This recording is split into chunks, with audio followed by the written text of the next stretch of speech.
Hi friends, welcome to Ramni's Kitchen. இன்னைக்கு நம்ம ரம்னிஸ் கிச்சன்ல சூப்பரான சட்னி ரெசிபி தான் பார்க்க போறோம். நம்ம வீட்ல இட்லி தோசை அப்படினாவே ஒன்னு தேங்காய் சட்னி, கார சட்னி அப்படி இல்லனா வெங்காய சட்னி, தக்காளி சட்னி இந்த மாதிரி சட்னி தான் நம்ம மாத்தி பண்ணுவோம். ஆனா ஒரு முறை இந்த மாதிரி பருப்பு சட்னி நீங்க செஞ்சு பாத்தீங்கன்னா 2 இட்லி சாப்பிடுறவங்க கண்டிப்பா 4 இட்லி சாப்பிடுவாங்க. அவ்வளவு டேஸ்டா இருக்கும். இந்த சட்னி எப்படி பண்றதுன்னு பார்க்கிறதுக்கு முன்னாடி இது வரைக்கும் நம்மளுடைய ரம்னிஸ் கிச்சன் சேனலை சப்ஸ்கிரைப் பண்ணாதவங்க மறக்காம சப்ஸ்கிரைப் பண்ணிக்கோங்க. பக்கத்துல இருக்க பெல் ஐகான் கிளிக் பண்ணிக்கோங்க. ஆளுங்கிற ஆப்ஷனையும் சேர்த்து கிளிக் பண்ணிக்கோங்க. வாங்க இந்த சட்னி எப்படி பண்றதுன்னு பார்க்கலாம். அதுக்கு ஃபர்ஸ்ட் ஒரு பேன் வச்சுக்கோங்க. அதில் 1 டேபிள் ஸ்பூன் எண்ணெய் ஊற்றிக்கோங்க. எண்ணெய் நல்லா சூடானதுக்கப்புறம் 2 டேபிள் ஸ்பூன் உளுத்தம்பருப்பு, 2 டேபிள் ஸ்பூன் கடலைப்பருப்பு, 1 ஸ்பூன் கொத்தமல்லி. இதை நம்ம நல்லா ரோஸ்ட் பண்ணிடணும். இதனுடைய கலர் மாற அளவுக்கு நல்லா ரோஸ்ட் பண்ணிக்கோங்க. இதில் காரத்துக்கு 5 காஞ்ச மிளகாய் சேர்த்துருக்கேன். பச்சை மிளகாய் சேர்க்கக்கூடாது, காஞ்ச மிளகாய் தான் சேர்க்கணும்.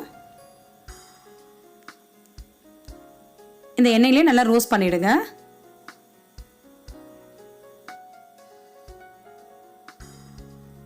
கலர் பாருங்க நல்லா மாறிட்டே வருது.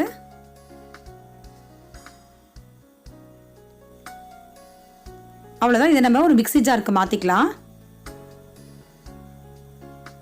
அது ஆறுறதுக்குள்ள நம்ம வெங்காயம் தக்காளிலாம் வதக்கிடலாம். இன்னும் 1 டேபிள் ஸ்பூன் எண்ணெய் ஊற்றிக்கோங்க. அதில் ஒரு 5 பூண்டு பல், ஒரு பெரிய வெங்காயம் நறுக்குனதை சேர்த்து நல்லா வதக்கிக்கோங்க. உங்களுக்கு எந்த அளவுக்கு வேணுமோ அந்த அளவுக்கு வெங்காயம் ஜாஸ்தியாவோ இல்லை குறைக்கவோ செஞ்சுக்கலாம். வெங்காயமும் பூண்டு ஓரளவுக்கு நல்லா வதங்கிடணும். அதுக்கப்புறம் ஒரு தக்காளி நறுக்குனதை சேர்த்துக்கலாம்.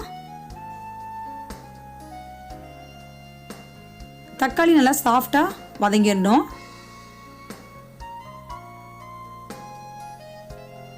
உப்பு 1 ஸ்பூன் சேர்த்துக்கோங்க. உப்பு சேர்த்துக்கிட்டா வெங்காயமும் தக்காளியும் சீக்கிரம் வதங்கிரும்.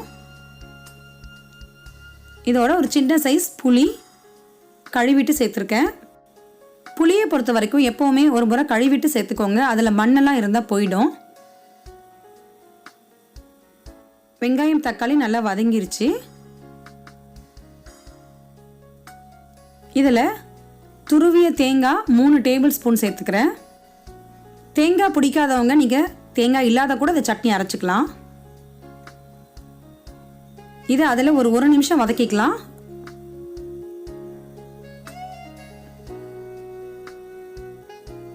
உங்களுக்கு குவான்டிட்டி ஜாஸ்தியாக தேவைப்படுது அப்படின்னா நீங்கள் தேங்காய் சேர்த்துக்கோங்க.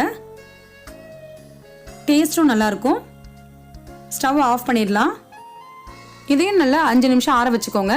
நம்ம ஏற்கனவே பருப்பை மிக்ஸி ஜாரில் வச்சுருக்கோம் இல்லையா, அதை நம்ம அரைச்சி எடுத்துக்கலாம். இதில் வெங்காயம் தக்காளி சேர்த்து நம்ம அரைச்சி எடுத்துக்கலாம். எண்ணெய், கடுகு, கருவேப்பிலை போட்டு தாளித்து இதில் கொட்டிக்கோங்க.